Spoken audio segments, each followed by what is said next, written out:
Hello मेरे प्यारे बच्चों, क्या हाल चाल। बढ़िया साहब। तो कैसे हो मेरे बब्बर शेर और शेरनियों। उम्मीद है आप सभी अच्छे होंगे और आपकी तैयारी भी एकदम लाजवाब तरीके से चल रही होगी। और आपकी तैयारी में चार चांद लगाने के लिए हाजिर हैं एक मजेदार टॉपिक के साथ। प्यारे बच्चों, आज के इस वीडियो में हम फिजिक्स के चैप्टर नंबर 3 वैद्युत धारा से एक और बेहद या यूं कह लें कि मोस्ट इंपॉर्टेंट टॉपिक को देखने वाले।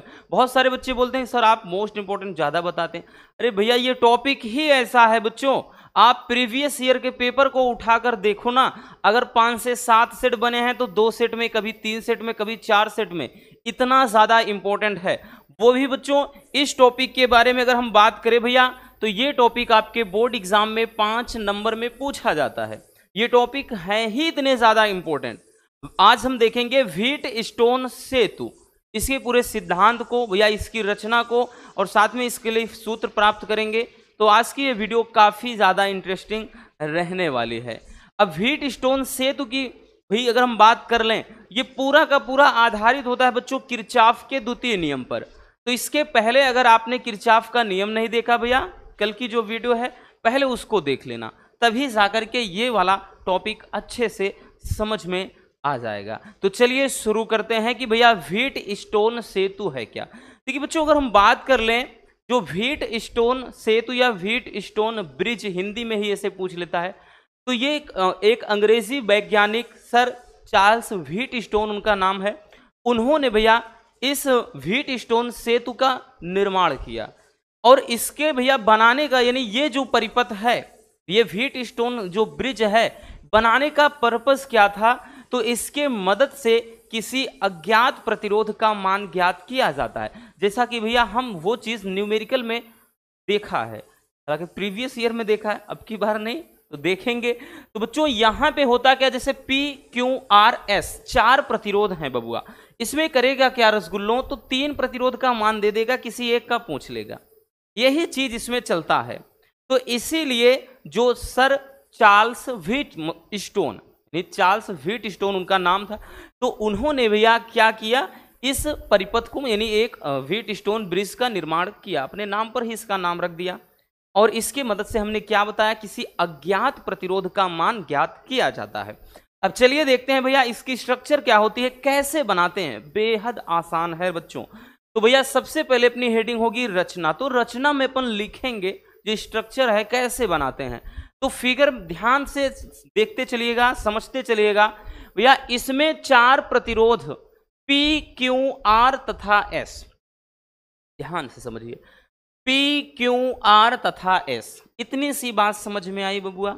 इसमें 4 प्रतिरोधों PQR तथा S को श्रेणी क्रम में जोड़कर, भैया देखिए श्रेणी क्रम में क्यों, क्योंकि इसका भैया पहला सिरा इस वाले के, भाई इसका मतलब दूसरा सिरा इस वाले के पहले से, फिर इसका दूसरा सिरा इसके पहले से, मतलब ये जो फैला है, अगर हम इसको, मतलब ये जो ऐसे बना है, इसको अगर हम फैला देंगे तो भैया ये ऐसे बन के 4 प्रतिरोध में बन जाएगा, है ना, ये ऐसे ही बन जाएगा।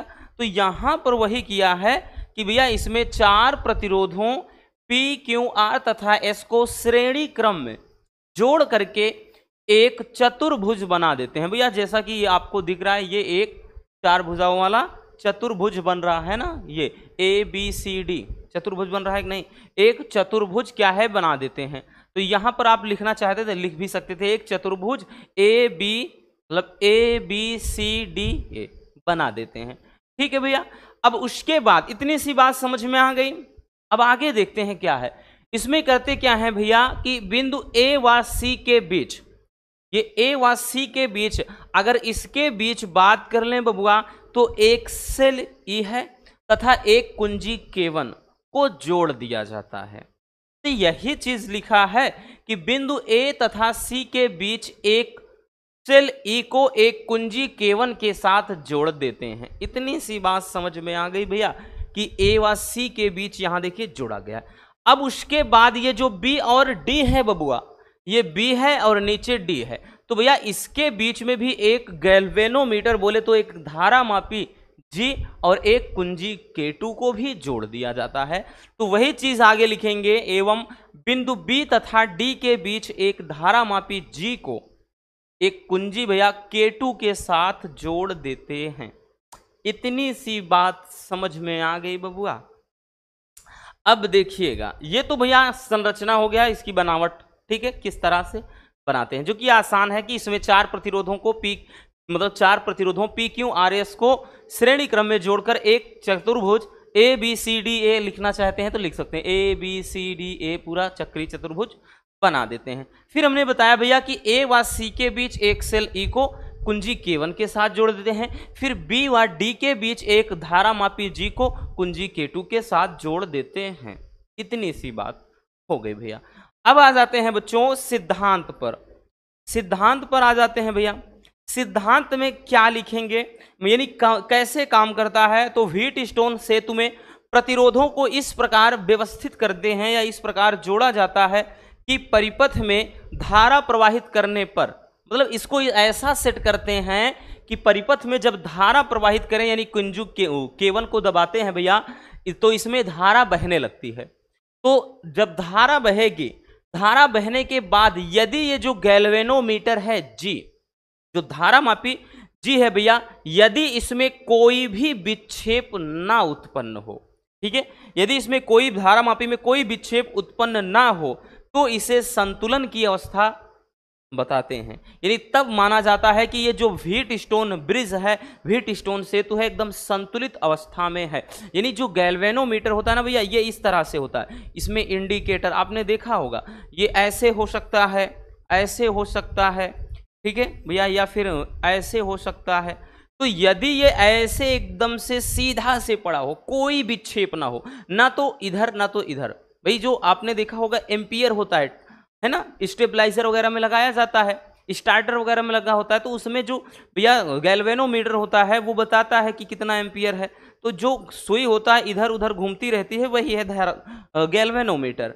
अगर वो एकदम ऐसे स्ट्रेट सीधी खड़ी है, विक्षेप हो ही ना, तब मान लेते हैं कि ये जो मतलब सेतु है एकदम संतुलित अवस्था में है, यानी ठीक है। ठीक है, समझ में आ गया बबुआ।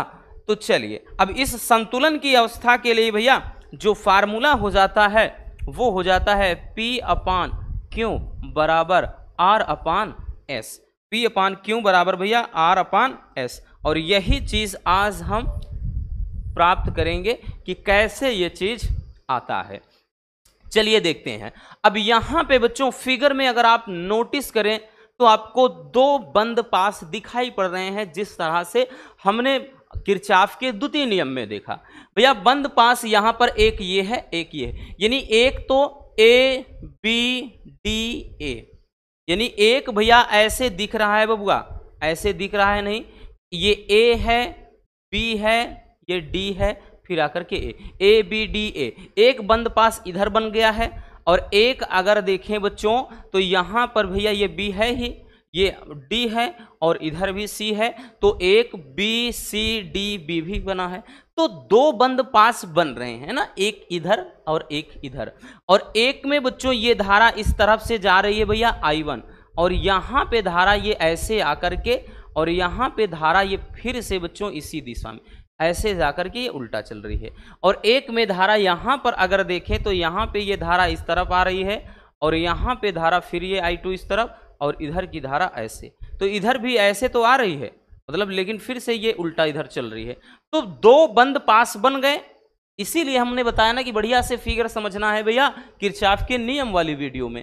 ठीक है, बाकी यहां पर आपको और कुछ नहीं समझना है। तो चलिए अब इसके लिए हम सूत्र प्राप्त करते हैं। तो अब लिखेंगे भैया, हम लिखेंगे बंद पास, बंद पास। अब भैया बंद पास कौन सा है, तो सबसे पहले ABDA के लिए बंद पास ABDA के लिए, इसके लिए भैया क्या हो जाएगा समझिएगा। भैया क्या बोलता है किरचॉफ का द्वितीय नियम रसगुल्लों क्या कहता है, ये कहता है कि किसी परिपथ के प्रत्येक बंद पास के विभिन्न भाग में बहने वाली धारा तथा उसके संगत प्रतिरोधों का गुणनफल का बीजगणितीय योग इस पास में लगे विद्युत वाहक बल के बीजगणितीय योग के बराबर होता है। तो भैया इसमें धारा I1 है, इसके संगत प्रतिरोध P है। फिर उसके बाद यहां पे देखिए ये धारा ऐसे आ रही है, लेकिन भैया ये ऐसे जाना चाहिए था तो एक दिशा होता, लेकिन इधर विपरीत चल रही है, इसलिए माइनस चिन्ह हो जाएगा। और I2 और इसके साथ संगत प्रतिरोध R है, जबकि इसमें विद्युत वाहक बल कुछ नहीं लगा है तो 0। तो यहां पर वही चीज हम लिखेंगे भैया, क्या लिखेंगे कि I1 गुणे P माइनस I2 गुणे क्या है भैया, फिगर उसमें है तो दिक्कत हो रहा, I1 और इसके संगत प्रतिरोध P है। फिर उसके बाद माइनस चिन्ह इसलिए लगाया क्योंकि भैया धारा तो ऐसे आ रही, ऐसे जाना चाहिए था, लेकिन तीर देखिए उल्टा हो गया, इसका मुंह नीचे की तरफ अब हो गया है। तो I1 गुणे P और यहाँ माइनस I2 गुणे R है, तो यहाँ पे भैया क्या हो जाएगा, I2 गुणे R, और इसके साथ जो प्रतिरोध है ना वो मतलब विद्युत वाहक बल वो 0 लगा हुआ है। ठीक है, इसके साथ 0 लगा हुआ है। ठीक, अब इसको भैया अपन लिखना चाहे तो ऐसे भी लिख सकते हैं, तो I1 गुणे P बराबर, भैया इसको इधर भेज देंगे तो ये I2 गुणे ये क्या हो जाएगा R, इतना हो जाएगा। ठीक है ना, इस तरह से ऐसे लिख सकते हैं, क्वेश्चन नंबर 1 कर देंगे इसको अपन। ठीक है, ये समीकरण 1 के रूप में है। अब उसके बाद दूसरा देखते हैं, कौन से, ये वाला। अब इधर वाले के लिए लिखेंगे भैया, तो हम यही लिखेंगे BCDB, तो लिखेंगे BCDB, लिखेंगे बच्चों की बंद पास BCDB के लिए।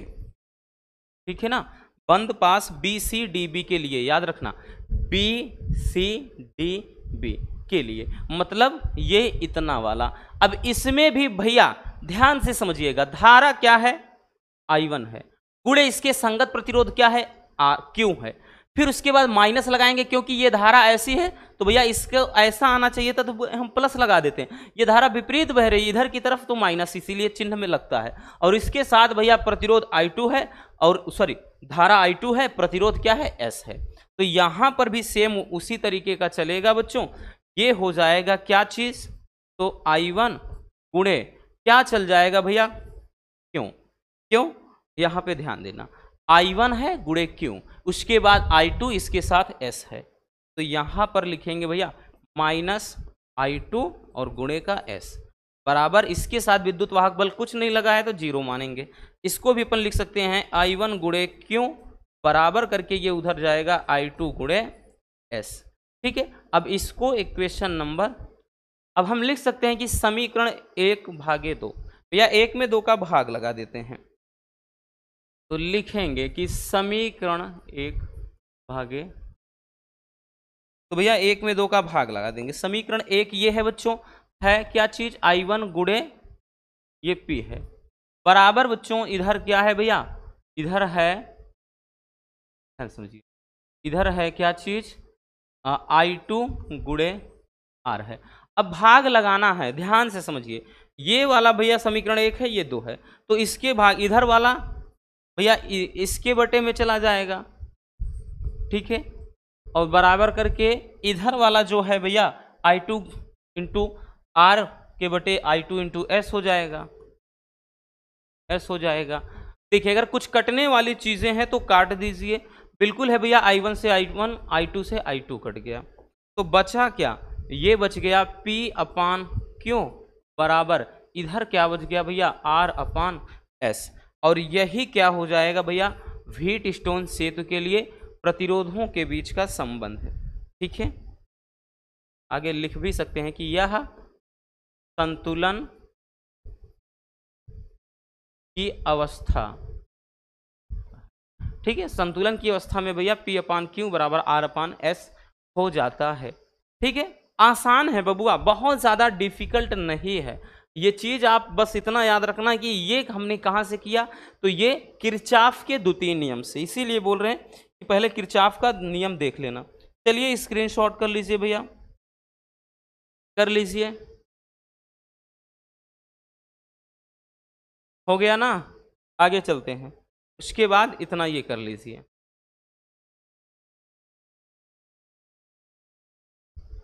हो गया। तो बस आज के इस वीडियो में इतना है। अब इससे आसान भैया बच्चों आपको शायद ही कहीं पर मिले, इसीलिए बोलते हैं कि भैया रटाना हमारी फितरत में नहीं, हम चीज़ों को हमेशा से इतना आसान बनाने का प्रयास करते हैं ताकि हमारे प्यारे रसगुल्लों में कोई कितना भी वीक स्टूडेंट हो इजिली समझ जाए। तो मिलते हैं किसी और शानदार टॉपिक के साथ। Love you, bye bye, take care. और हाँ, एक प्यारा सा कमेंट बॉक्स में छोड़ दीजिएगा।